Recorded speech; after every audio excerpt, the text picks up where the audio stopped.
Salam. Souriez la vie.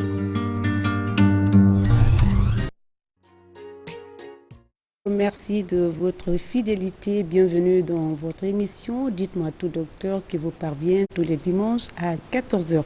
Aujourd'hui, nous allons parler des hépatites, ce qui sous-entend plusieurs souches, certes différentes les unes des autres, ou plus graves ou moins graves.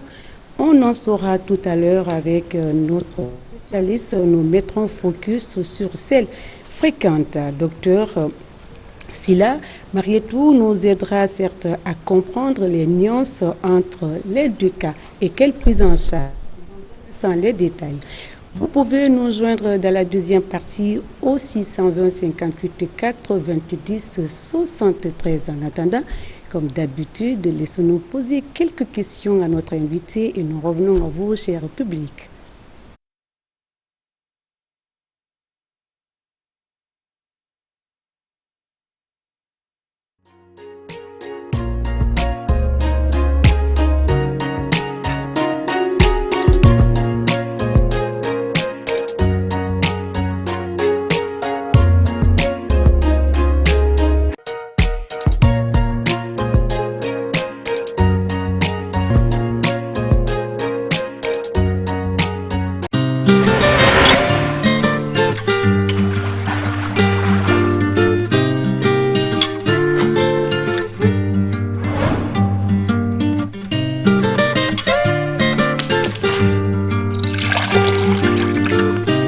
Salam.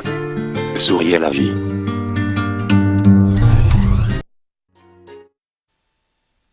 Votre fidélité, Marouf, le thème du jour, est-ce que vous pouvez nous rappeler? Bonsoir Marie Sidibé. Je rappelle, la semaine dernière, on avait proposé à nos téléspectateurs sur les hépatites. Aujourd'hui, nous allons faire focus sur le B. Et nous avons comme invité aujourd'hui le médecin capitaine Salifou Marietou Silla. Il est hépato-gastro-entérologue et point focal des hépatites au sein des forces armées guinéennes. Merci et bienvenue dans cette émission, mon capitaine. Merci beaucoup. Merci d'accepter notre invitation. Déjà, la première question, parlez-nous un peu de ces hépatites, surtout le B aujourd'hui qui est aussi présent surtout en Guinée aujourd'hui. Merci bien Madame Sissoko et également Marouf par rapport à cette invitation et puis l'importance que vous accordez au service de santé des armées. En fait, les hépatites virales peuvent être classées au niveau de deux groupes. Il y a des hépatites qu'on appelle les alphabétiques et il y a des hépatites non alphabétiques. Les hépatites alphabétiques, c'est A, B, C, D, E, F. Les non-alphabétiques, ce sont en fait les pathologies qui dérivent par exemple du VIH-Sida, qui dérivent d'Epstein-Barr virus, du cytomégalovirus. Donc, le focus porté en fait sur le B, c'est par rapport à sa fréquence au niveau de l'Afrique subsaharienne. Pas aussi occulter le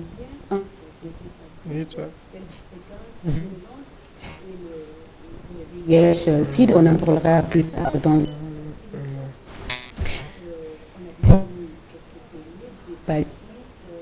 on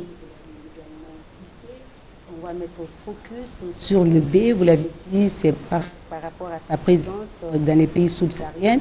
Alors, docteur Silla, est-ce que pourquoi le taux de prévalence de cette variante dans les pays subsahariens? Ok, en fait, le virus de l'hépatite B est un virus ubiquitaire cosmopolite, mais qui est hétérogène par rapport à sa prévalence. Donc, il y a des zones de haute prévalence, il y a des zones de moindre prévalence et il y a des zones de prévalence qui sont très faibles. Quand on prend les zones de haute prévalence, ça varie de 8 à 20%. Ça, ce sont des zones qui ont en dénominateur commun certains indicateurs. C'est la promiscuité, c'est le surpeuplement et c'est la pauvreté. C'est l'Afrique subsaharienne, c'est les Amazonies, c'est l'Asie du Sud-Est. Donc les zones qui ont une prévalence en fait très faible, ce sont les zones qui ont des revenus très élevés. Par exemple l'Australie, en fait les États-Unis, le Japon, en fait et autres. Donc c'est pratiquement en fait une fréquence très élevée, aux alentours presque de 2 milliards. C'est-à-dire dans le monde, vous pouvez avoir des indicateurs de l'hépatite B au niveau du sang concernant la population mondiale. Très bien. Vous avez fait de façon ramassée la présence de ce virus dans le monde, mais on va se focaliser sur la Guinée. C'est vrai qu'on en parle régulièrement, les hépatites B. Et aujourd'hui, est-ce que l'on peut faire l'état des lieux de cette pathologie? Bon, on parle, vous êtes militaire et vos services, en tout cas, la présence le taux de prévalence de cette maladie au sein du service de camp Samori, par exemple.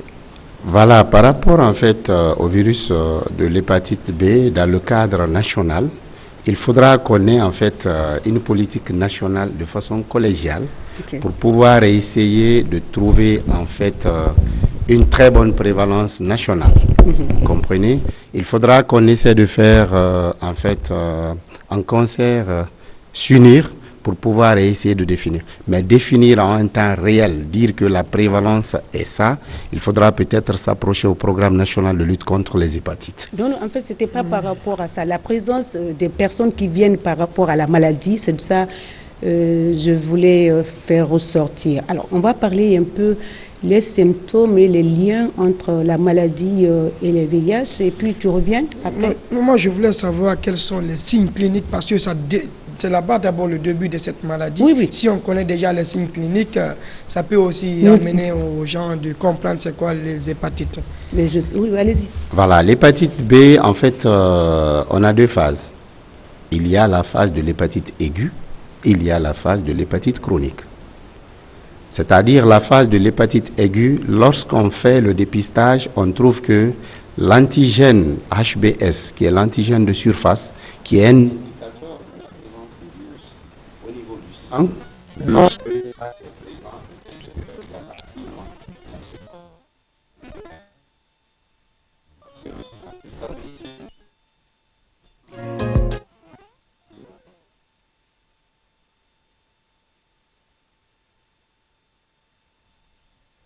l'hépatite aiguë. Le plus souvent, on peut avoir des phases qu'on appelle, avant l'installation de l'ictère, c'est qu'on appelle les jaunisse dans notre cas. Vous comprenez? Donc, si ça l'ictère n'est pas du tout installé, dans ce cas, ça peut mimer même un paludisme. L'intéressé peut faire ce qu'on appelle le syndrome pseudo-grippal. C'est comme quelqu'un qui est enrhumé, il a des fièvres, il a des douleurs articulaires, tout et tout. En ce moment, la phase de jaunisse n'est pas arrivée. Lorsque la phase de jaunisse maintenant arrive, ce que nous appelons l'ictère, l'intéressé développe maintenant cette coloration jaunâtre. En fait, des yeux, au niveau de la paume des mains, et les urines deviennent très foncées. C'est ça dans le cas pratiquement de l'hépatite aiguë. Quand il s'agit maintenant de l'hépatite chronique, c'est presque asymptomatique. Les circonstances de découverte sont le plus souvent fortuites. L'intéressé peut se sentir fatigué. Si ça trouve qu'on n'est pas à l'étape de complication, il est très difficile en fait de poser le diagnostic. Le plus souvent, la découverte elle est fortuite. Il part pour un autre problème, on trouve qu'il a la maladie. Mais si c'est compliqué, là, il y a des signes qui sont très patents. D'accord. Non, moi, je voulais savoir, docteur, est-ce que déjà, en voyant une personne, on peut savoir déjà si la personne a cette maladie? Parce que déjà, les signes, vous l'avez déjà dit, on peut le sentir au niveau des yeux, des paumes de main, au niveau des urines. Mais est-ce que, parce que, à vue d'œil, à vue d'œil déjà, est-ce qu'on peut comprendre que cette personne a l'hépatite? Non. C'est-à-dire, en fait, il y a ce qu'on appelle la similitude des maladies. C'est ce qu'on appelle le diagnostic différentiel. C'est-à-dire, il y a des maladies qui peuvent colorer les yeux en jaune. C'est par exemple le paludisme. C'est possible. C'est par exemple la fièvre jaune, les fièvres hémorragiques et autres. Donc, il y a beaucoup de pathologies qui peuvent simuler quand on est à ce stade. On ne peut pas tant qu'on ne fait pas en fait des bilans. Okay. Il a dit les maladies parfois, pour nous profanes, quand c'est à vous. Alors, comment... quel est le lien aujourd'hui, docteur? Souvent, on a côtoyé les infectiologues qui, d'après eux, à certains, pour poser le bon diagnostic, ça demande une certaine discernement pour qu'on sache, comme vous l'avez dit, telle personne souffre de telle maladie ou souffre de l'hépatite. Alors, comment poser le bon diagnostic pour savoir? Je reviens quelque part à Marouf. Comment poser le bon diagnostic pour savoir que vraiment tel individu souffre d'une hépatite de telle phase ou de telle phase? Ok, en fait, chaque malade est un cas. Et puis, ce n'est pas une maladie qu'on traite, mais c'est un malade qu'on traite. Quand on reçoit un malade, il faudra faire ce qu'on appelle un bon interrogatoire. Parce que quand on fait un bon interrogatoire, ça peut nous orienter par rapport à telle ou telle maladie. Et puis, les malades, en fait, ne peuvent pas avoir une certaine ressemblance. Non. Quand vous avez un tel malade, vous essayez de focaliser sur lui. C'est pour cette raison, quand un malade vient chez nous, de nos jours, vu en fait le caractère à l'échelle mondiale de l'hépatite, il faut faire le dépistage en fait de l'hépatite B. Parce que c'est très fréquent, pratiquement aux alentours de 87% au niveau de l'Afrique subsaharienne. En le faisant, par exemple, est-ce qu'on peut associer à l'analyse du VIH pour savoir? Mais bien sûr, en fait, personne ne doit être... Sans l'avis du malade, du patient? Tout malade, d'abord, il faudra qu'il soit consentant. Tout malade, il faudra qu'il soit consentant. Parce que quand un malade vient chez nous, soit il fait un contrat direct, ça veut dire qu'il est conscient et adulte, soit il fait un contrat indirect, ça veut dire qu'il est jeune, il a un tuteur. Vous comprenez, ou bien il est dans le coma. Quand c'est des contrats qui sont vraiment directs, par rapport à la séroprévalence des choses, il faudra essayer de demander le consentement du malade. Quand il est consentant, vous lui faites un bon counseling et là vous faites le dépistage. Mais souvent, docteur, il y a certaines structures sanitaires qui ne le font pas. Parce que ça, des fois, tu viens, quand tu es malade, on te montre déjà le bilan.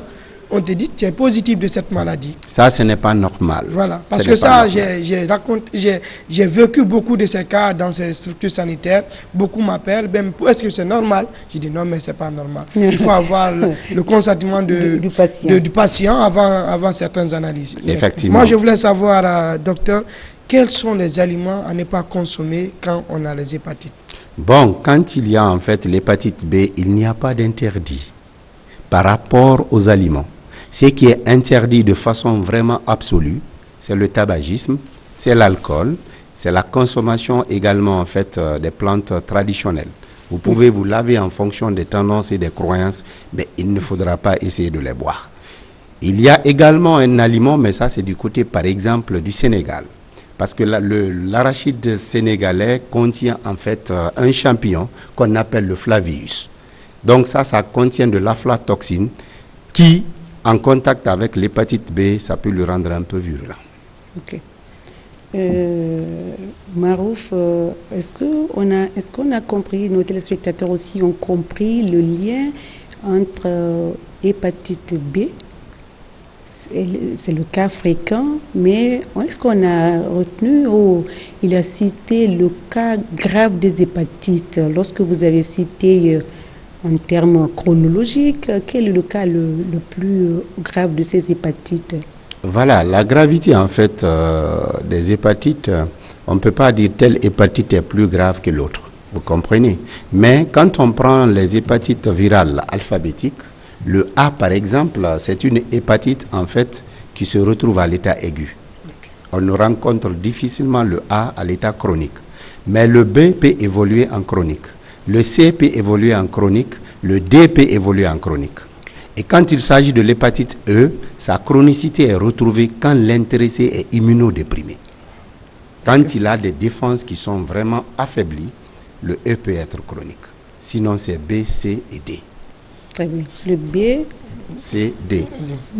Parce que moi, je vois ici, on dit l'hépatite C est le plus grave que l'hépatite A et beaucoup plus grave que l'hépatite B. Je crois que ça confirme déjà la thèse du docteur. Le docteur, très bien. Merci.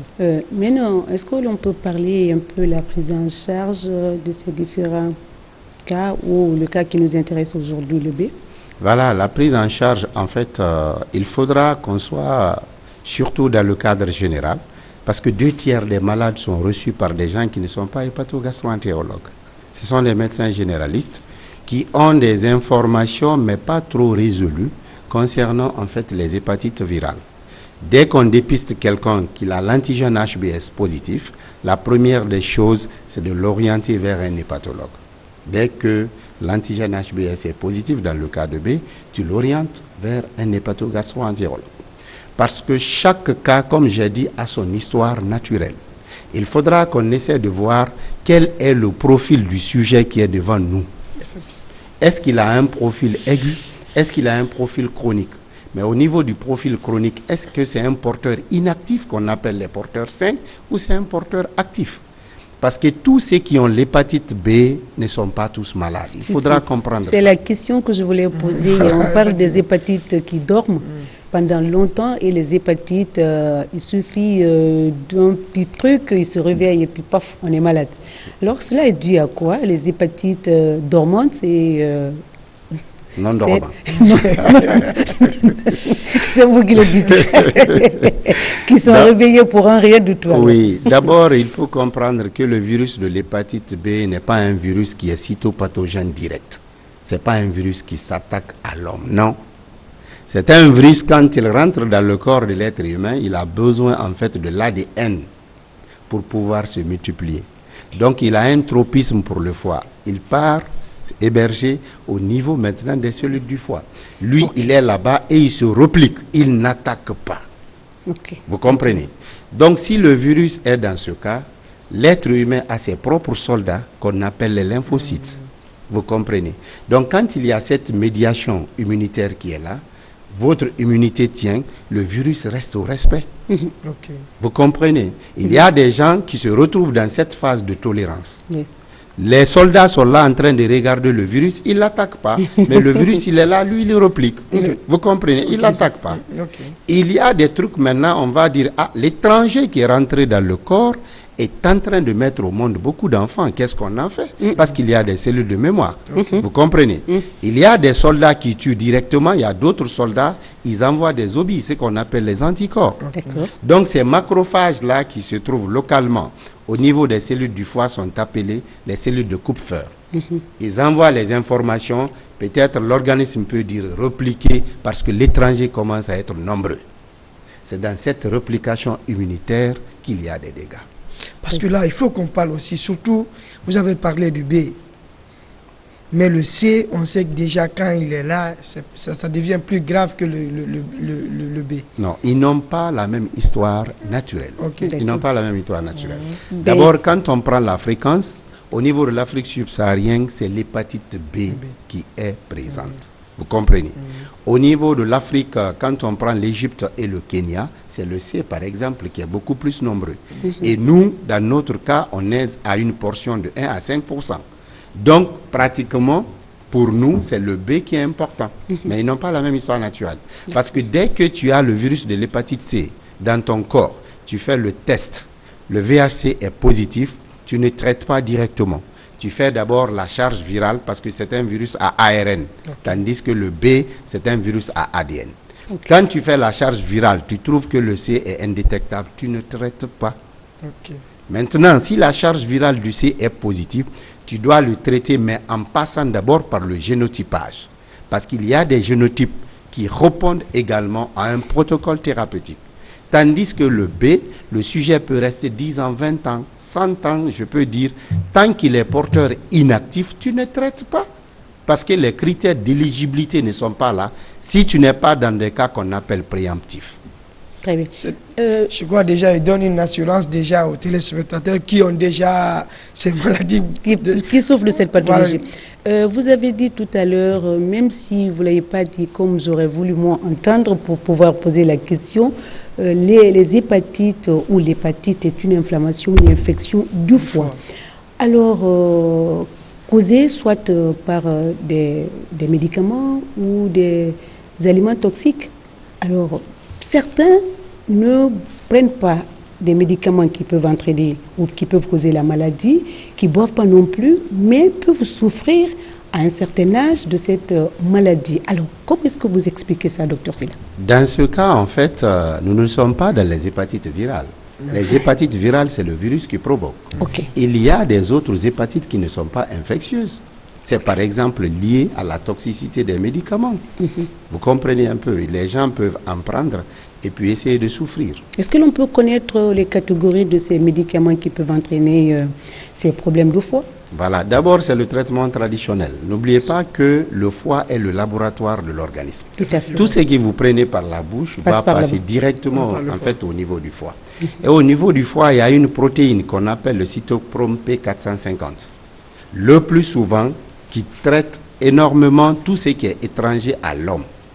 Mais à l'avance, d'abord, la connaissance humaine n'est que divine. On ne peut pas deviner avec certitude quel foie l'intéressé a, quel soldat l'intéressé a.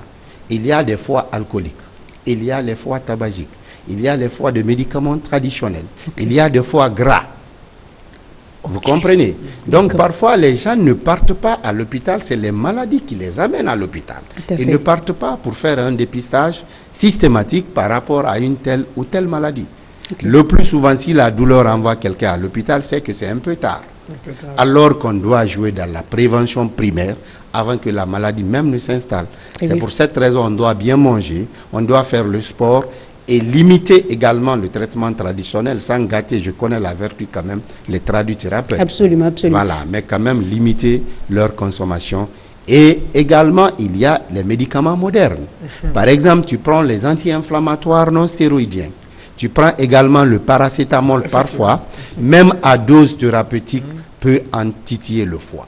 D'accord. Parce qu'on ne connaît pas le foie sous-jacent de l'homme avant de faire une prescription. Voilà, avant que la maladie ne nous amène, c'est nous qui devons amener la maladie à Exact. l'hôpital. Est-ce Ouais. qu'il y a une journée dédiée, une journée dédiée au dépistage, comme font les autres, journée mondiale des hépatites, pour pouvoir dépister, faire un dépistage précoce pour la population de façon Oui. générale? Oui, au niveau du programme national de lutte contre les hépatites et sida, je crois bien qu'il y a journée une journée dédiée. mondiale dédiée par rapport en fait à ça.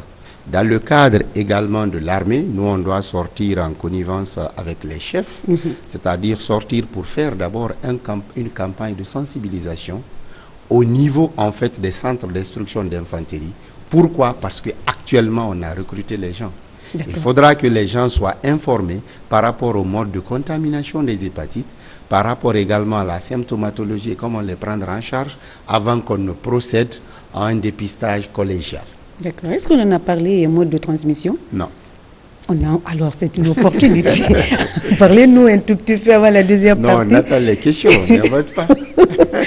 Alors, je profite donc de votre lecture pour dire quels sont les modes de transmission de cette maladie qui nous semble vraiment grave et fréquente. Hein. Voilà.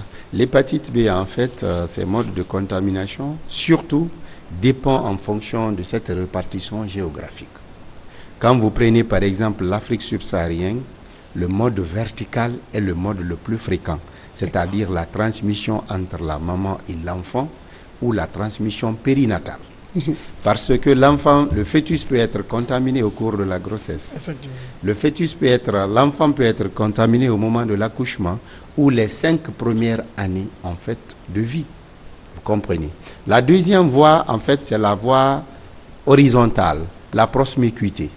Les gens vivent en promiscuité. Passez-moi votre coupe-ongle, je vais me couper les ongles, la lame que vous avez déjà utilisée, des salles de coiffure, tout et tout. C'est possible. Il y a la voie sexuelle non protégée, avec un comportement sexuel qui n'est pas résolu. Voilà. Ne pas se protéger tout et tout. Voilà. Donc, il y a une ce sont les similitude différentes. entre les modes de transmission hépatite et VIH. Hein, Et effectivement, ce sont presque les mêmes voies de contamination. Docteur, si vous confirmez que aussi les salives aussi sont aussi un mode de transmission. Non, ça c'est le profanisme en fait.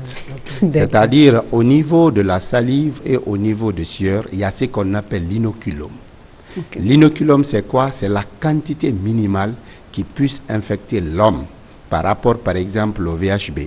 Mais pour qu'une salive puisse contaminer une personne, il faudra produire 5 litres de salive contenue avec les VHB. Qui peut contenir ça? Ce n'est pas possible. Alors, docteur, souvent, les mamans porteuses de l'hépatite B dormante, par exemple, on vous interdit après l'accouchement de ne pas allaiter le bébé et jusqu'à ce qu'il prenne son vaccin. Est-ce que c'est une façon de protéger le bébé et à quel moment le vaccin va s'arrêter ou l'enfant va continuer à prendre le vaccin jusqu'à une certaine période? Alors expliquez-nous un tout petit peu comment ça se passe. Voilà, au cours de la grossesse, l'association VHB et grossesse, c'est très fréquent. Le pourcentage n'est pas aussi comme ça. Ça dépend toujours du profil du sujet. Parce qu'il y a des sujets, en fait, qui ont un indicateur de réplication, comme l'antigène HBE, par exemple. Les femmes qui ont l'antigène HBE positif n'ont pas la même histoire naturelle que les femmes qui ont l'antigène HBE négatif. Ce n'est pas possible. Et ceux qui ont des charges virales également réduites n'ont pas la même histoire naturelle que ceux qui n'ont pas les charges virales en fait réduites. Ça, dès qu'une femme est testée positive, c'est-à-dire le gynécologue ou bien la matrone doit se mettre en contact avec les pathologues pour qu'on puisse déterminer d'abord quel est le profil de cette femme enceinte. Parce que dès que l'enfant vient, parce qu'il y a des trucs, à partir du 28e mois, on peut mettre sous traitement les femmes enceintes, mais qui ont une certaine, c'est-à-dire un certain indicateur perturbé. Sinon, ce n'est pas obligatoire, en fait, de les mettre, c'est parce qu'ils ne connaissent pas. D'abord, c'est de déterminer le profil. Ça fait partie de ce traitement, en fait, de prévention pour l'enfant. Après, on va lui faire, en fait, une sérovaccination. Voilà. Mais ça dépend du profil. Docteur, je voulais savoir, est-ce que l'hépatite B se soigne? L'hépatite B se soigne. D'abord, quand on est porteur inactif, il peut y avoir ce qu'on appelle une perte spontanée d'antigène HBS. C'est possible, le pourcentage est faible. Ça, c'est un. Et puis, à travers également le profil, quand on essaie de voir, on fait les bilans qu'il faut, on peut te mettre sous traitement si tu es éligible au traitement. Il y a des gens avec traitement également qui arrivent à guérir. Mais à d'autres, en fait, ils peuvent être là. Le virus devient indétectable. Mais la protéine de surface qu'on appelle l'antigène HBS devient toujours positif. L'intéressé, il est là, il ne contamine pas, mais il a le virus dans son corps. Un couple positif, l'homme porteur sain, la femme également active, comment ils peuvent se contaminer? Oui, c'est des possibilités. C'est pour cette raison, dès qu'on dépiste le VHB chez quelqu'un, on demande directement le partenaire sexuel de l'intéressé. Si c'est une femme, la partenaire sexuelle de l'intéressé. Si c'est un homme, on fait un dépistage familial obligatoire pour voir est-ce que l'intéressé a une protection naturelle à travers l'anticorps anti-HBS ou l'intéressé a été vacciné. Si ça trouve qu'un des sujets n'en a pas, on essaie de le vacciner s'il n'a pas de protection naturelle. L'efficacité du vaccin, est-ce vous pouvez nous en parler? Oui, le vaccin est très efficace parce qu'il y a eu les études randomisées qui ont été effectuées au niveau de l'Italie, au niveau de Taïwan, qui ont prouvé effectivement l'efficacité de la vaccination. Mais la vaccination, c'est quoi? C'est le virus, en fait, avec son épisode, c'est-à-dire qu'on maintient pour pouvoir essayer de déclencher une réaction immunologique chez toi. On introduit ça pour mimer l'hépatite, la maladie. Donc la réponse immunitaire revient. Mais au fil du temps, il y a des soldats qui meurent. N'est-ce pas? Il y a des soldats qui sont retraités. On fait les recrues, c'est pour ça. C'est la même chose. Donc la vaccination au fil du temps, ça baisse. Il faudra toujours voir, est-ce que j'ai besoin de faire le rappel ou pas? C'est ça. Docteur, je voulais savoir, un partenaire qui a l'hépatite B inactif, est-ce qu'il peut contaminer une femme après un rapport sexuel non protégé? Bien sûr, c'est pour cette raison, et c'est ce qui fait, parce que 2/3 des gens qui portent le virus de l'hépatite B sont des porteurs inactifs.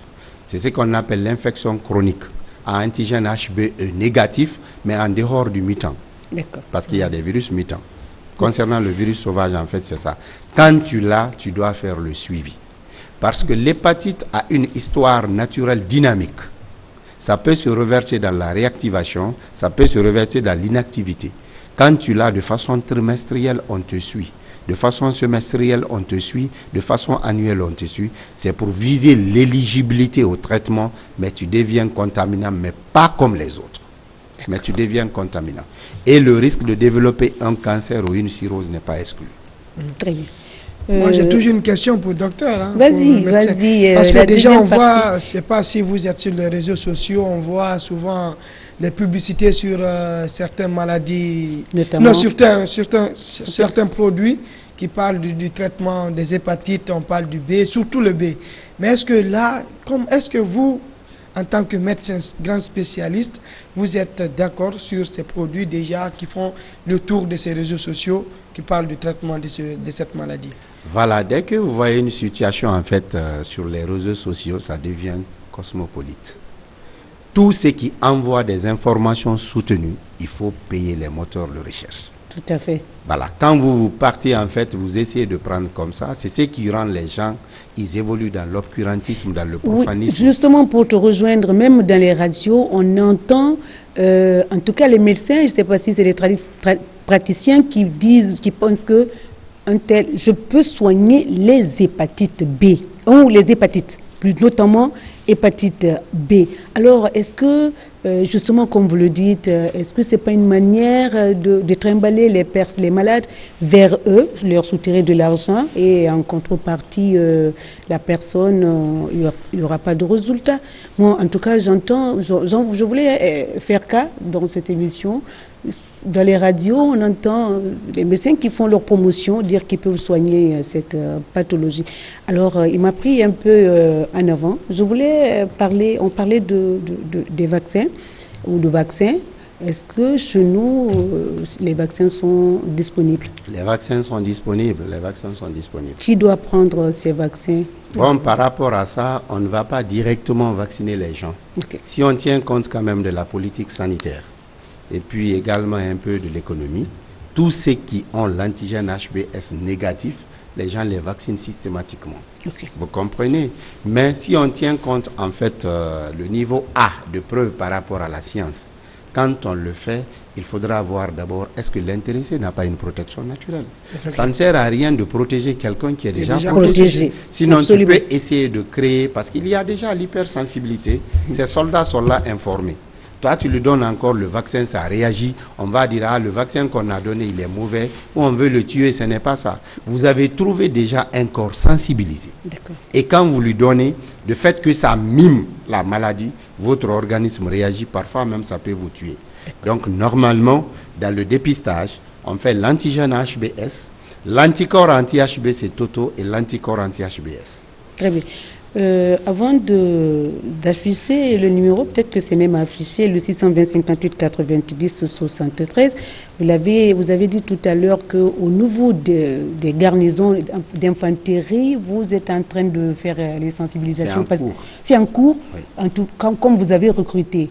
Alors, est-ce que ces sensibilisations, est-ce que le cadre n'est pas restreint pour permettre à d'autres de profiter, de bénéficier des bienfaits de la sensibilisation, pour permettre à moi, par exemple, à Marouf, de prendre des dispositions?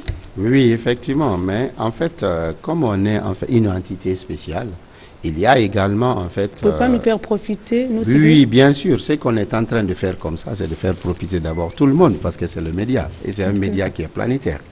Donc les gens en profitent. Et puis également, il y a l'action qu'on appelle Armée Nation. C'est quelque chose qu'on fait. 2 tiers des malades qui consultent chez nous, par exemple, au cas Alpha Yaya, oui, au cas Samori, et également, c'est-à-dire au niveau de BGM ou bien au BSC, les 2 tiers sont des civils. Et puis, en fait, personne n'est né militaire. On le devient. On a des familles, tout et tout. Donc, on est ensemble. Très bien. Voilà. C'est le mot que je voulais entendre. On a déjà quelqu'un qui est au bout de fil. Alors, Marouf, tu vas patienter un peu pour pouvoir poser ta question. Allô? Allô? Allô? Allô? Bon. Ben, c'est parti. Tu peux profiter. Ok, docteur, je voulais savoir combien de temps on peut vivre avec le virus hépatite B. Voilà, par rapport à la question de temps, C'est à partir d'abord en fait du traitement ou bien également de ton contrôle immunologique par rapport à tes soldats. L'absolu, c'est Dieu. Aucun médecin ne peut guérir. C'est Dieu qui guérit. Dieu a donné la providence aux médecins de soigner. De soigner les malades. Et c'est lui seul qui connaît l'être humain. Donc nous, avec la petite connaissance en fait qu'on a, ça dépend du profil que tu as. Parce que si on connaît ton profil, on te catégorise. Et dès qu'on te catégorise, on dit, lui, il est porteur inactif, mais après un contrôle annuel. Vous venez chaque 3 mois, on vous contrôle, ça, ce qui va faire 4 contrôles dans l'année. Là, on peut vous déclarer porteur inactif ou porteur non inactif. Très bien. C'est déjà parti aussi. La sensibilisation. Bon, on a déjà un appel. Hein? Allô? Oui. Allô, bonsoir, monsieur. Bonsoir, madame de fer. Vraiment, j'aime votre façon de faire. Je ne sais pas s'il faut reprendre encore mon nom. Allez-y, nous vous écoutons. Très bien, c'est là Karamba, conseiller gouverneur de Conakry. D'accord. Je salue Dr. Silla. Je l'ai suivi avec beaucoup d'intérêt. D'abord, permettez-moi d'abord de féliciter l'armée guinéenne, en particulier le prophète Mohamed Doumbia. Le peuple est fier de vous. Vous êtes en train de faire toutes les routes de la Guinée. Nous voulons que vous mettez fin aussi, vous arrivez à mettre fin aussi à toutes les maladies compris. Il y a 91 millions d'Africains sont infectés par l'hépatite B ou C. 54 pays africains, notamment le champion c'est Brazzaville, hein, on le sait. Je veux savoir en Guinée, nous sommes au nombre de combien? Est-ce que par votre bravoure, par votre talent et savoir-faire, le colonel Mohamed Doumbia, est-ce que vous allez mettre fin à ça? On compte sur vous. Je vous remercie. Merci beaucoup. Alors, docteur, c'est un challenge. Hein? Est-ce que vous pouvez éradiquer les hépatites, notamment l'hépatite B? Oui, l'hépatite B, pour l'éradication, on a besoin en fait d'une situation collégiale. Tout le monde doit se voir dedans. La première des choses, le meilleur traitement, c'est la prévention. Les gens doivent se faire dépister. Si quelqu'un part à l'hôpital, même s'il dit j'ai mal aux cheveux, faites le dépistage de l'hépatite B. Allô? Allô? Allô, oui, bonjour. Oui, bonjour, madame, mademoiselle. Votre nom, vous nous appelez d'où? Sidibé Mariam. Sidibé Mariam. On vous écoute. Allô, oui. Oui, on vous Oui, écoute. vous me recevez? Oui, oui, allez-y. On vous entend, Moi, c'est Sidibé. Sidibé Mariam. Allez-y, J'appelle oui. de Maputo. Mhm. Vous avez une question? Bon, j'ai suivi Dr. Silla avec intérêt. Je voulais savoir si dans tous les cas, quelqu'un qui est par exemple atteint du VIH-Sida peut être aussi atteint de l'hépatite B.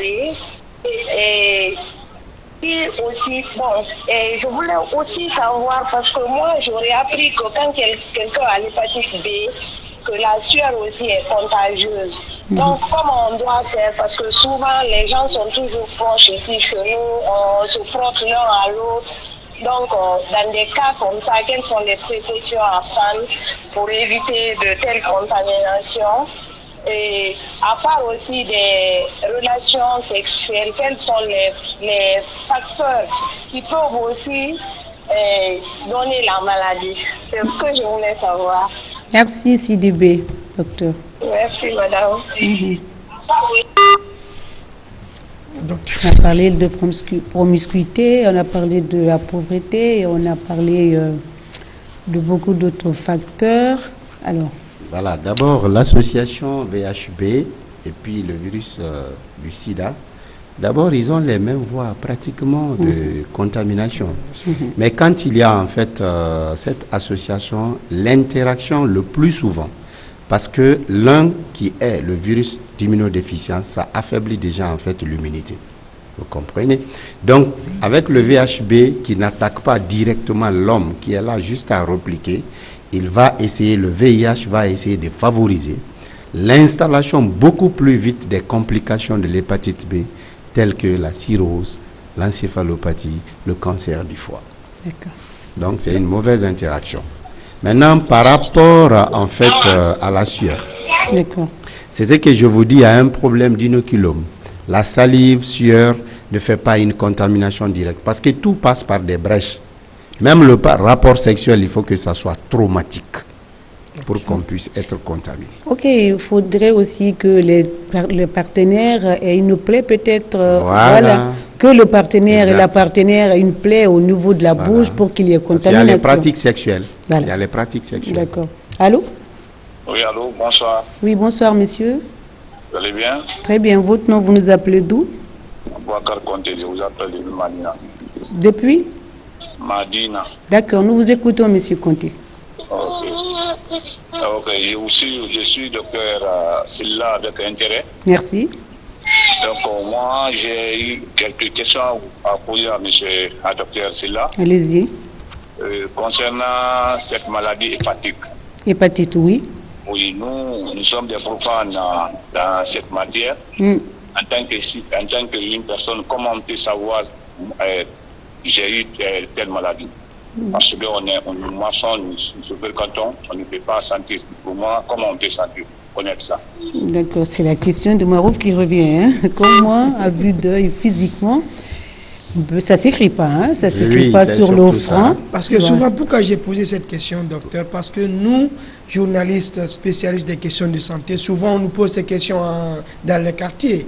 C'est pour cela que j'ai répliqué cette question. Pour Oui, que justement, docteur comme on essaie d'expliquer traite ça des de questions de façon large. santé, nous ne sommes pas spécialistes, on réfère les malades où on peut prendre peut-être les coordonnées, les mettre en rapport, ils sont mieux placés. Moi, les gens me prennent pour médecin. on me demande parfois, il faut prendre quel médicament pour soigner tel médicament. Moi, je leur dis directement, je ne suis pas médecin, mais je vous mets en rapport avec tel spécialiste pour vous aider. Donc, c'est comme ça, on traite des questions de santé, mais nous ne sommes pas des spécialistes. Oui, La ça, question? Ça, c'est important parce que une très bonne orientation chez le médecin est un bon acte médical. Ici.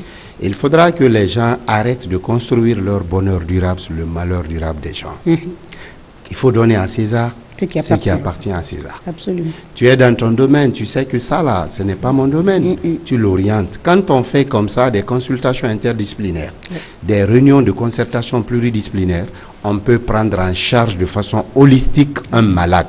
Parce que ce n'est pas une maladie qu'on traite, mais c'est un malade qu'on traite. Absolument. Donc ça ne s'écrit pas, il n'y a pas d'étiquette d'hépatite sur la face de quelqu'un, des trucs, s'il n'y a pas de complications. Surtout dans l'hépatite B chronique, c'est les complications qui ont des signes. Très bien. Allô? Allô? Allô? Allô? Oui.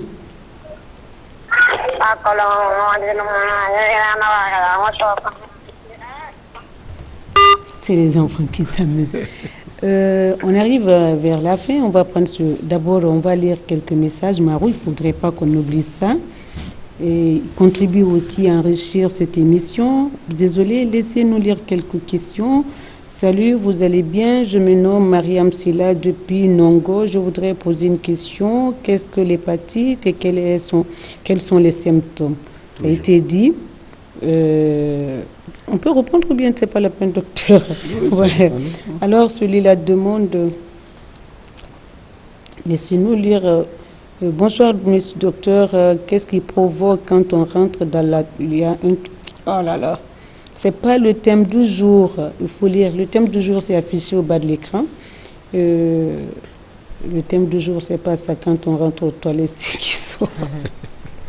On est avec un hépato-gastro-entérologue. Quel est le taux de prévalence de l'hépatite B en Guinée? C'est un certain Barry qui pose la question. Ça a été dit. Il y a une technique pour procéder à cela. Est-ce que vous pouvez faire une petite lecture par rapport à ça?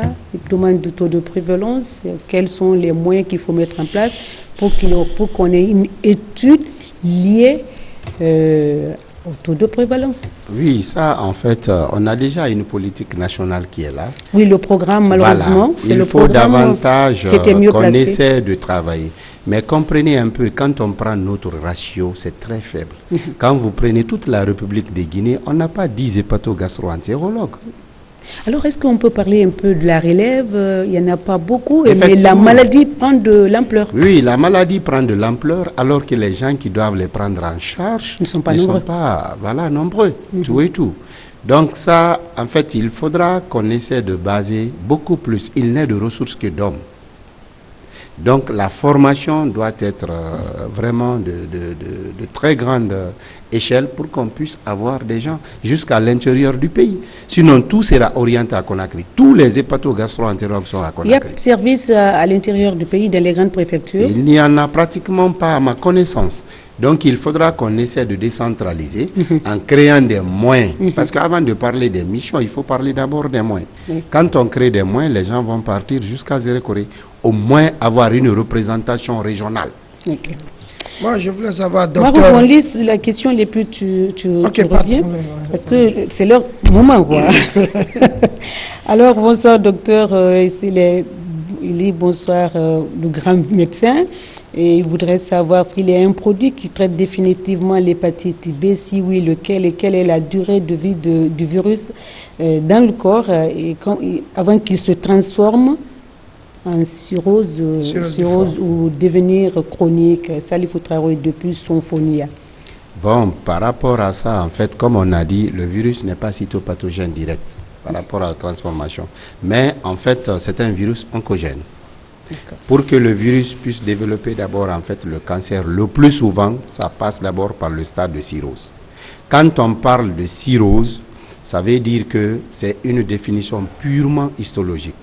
Prélèvement, tu le fais. Il y a l'inflammation, il y a la fibrose, il y a également la nécrose. Vous comprenez? Au sein, en fait, de la cellule. Mais le plus souvent, des sujets qui sont contaminés à bas âge développent la chronicité non seulement, et également développent la cirrhose, voire le cancer, à partir de 15-20 ans. Ça trouvera que l'intéressé a été contaminé soit au niveau fœtal, soit au niveau de l'accouchement, soit en périnatal. Mais les sujets qui attrapent le virus à l'âge adulte, ça trouve que tu as déjà la maturité de tes soldats. Ce sont des gens qui développent vers peut-être les 50 ans, 60 ans, 70 ans. Ok. C'est différent. En parlant de traitement médicamenteux, et puis est-ce que la chirurgie a sa place dans le traitement? Oui, en fait, concernant, parce qu'il y a ce qu'on appelle l'étiologie. L'étiologie, c'est l'hépatite B. Okay. Donc, les dommages, ça, c'est la responsabilité de la chirurgie à certains moments. C'est-à-dire, c'est comme la transplantation hépatique. Okay. C'est-à-dire, quand on développe une cirrhose, il y a les comorbidités, en fait, qui sont là. L'intéressé à l'acide, l'intéressé fait une hémorragie, tout et tout. Donc, parfois, pour pouvoir remédier à tout ça, on propose, s'il est éligible, une transplantation hépatique. Complètement, on remplace en fait le foie. C'est possible? C'est possible, mais ça ne se fait pas en fait chez nous. Au niveau de l'Afrique subsaharienne, ce n'est pas aussi évident.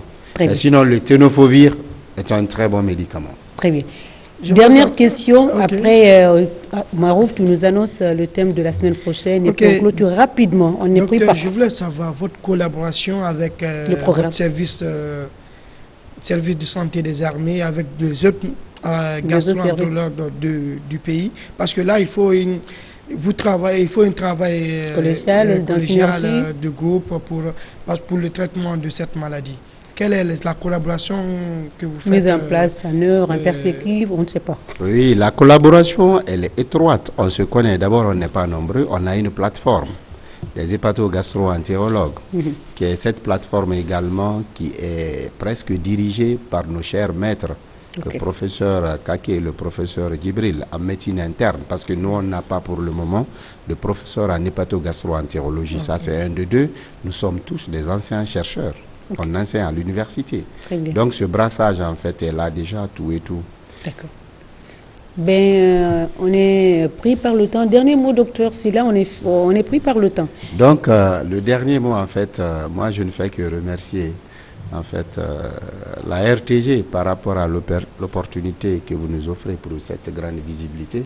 On a même demandé la doléance si on peut faire une émission chez nous au niveau de la direction générale. Aucun problème. Service de santé en fait. C'est pas une idée formidable ça. Voilà. On est prêt à les accompagner. Et également remercier encore la haute autorité militaire par rapport à la formation à commencer par le chef suprême des armées, en l'occurrence le colonel Mamadi Doumbouya, parce que l'armée, pratiquement, la santé crée une hémorragie financière dans la formation. Absolument. Mais ça vaut le coup, parce qu'actuellement, en matière de spécialité, on est dans les 75 à 80 spécialistes reconnus par CAMES. Donc vraiment, cette formation qu'on est en train de nous truquer, et ça passe par la Direction générale du service de santé des armées, par la haute autorité, le DG également, le directeur général adjoint. On remercie toute la hiérarchie militaire pour cette formation. On est pris par le temps, mais on se dit la semaine prochaine. Merci à l'équipe technique. Le thème de la semaine prochaine, Marie. La semaine prochaine, nous allons nous intéresser à la tuberculose. Malgré les efforts enregistrés dans la lutte contre cette maladie, elle est aujourd'hui considérée comme un problème de santé publique. Avec des spécialistes la semaine prochaine, on va essayer encore de parler de cette maladie, comme on l'a fait avec docteur le médecin. À vos plumes, vos notes, à vos blocs-notes, on se retrouve donc la semaine prochaine pour parler de la tuberculose, comme l'a annoncé notre cher collègue. Merci à l'équipe technique, comme je disais tout à l'heure. On se retrouve la semaine prochaine. D'ici là, prenez soin de vous.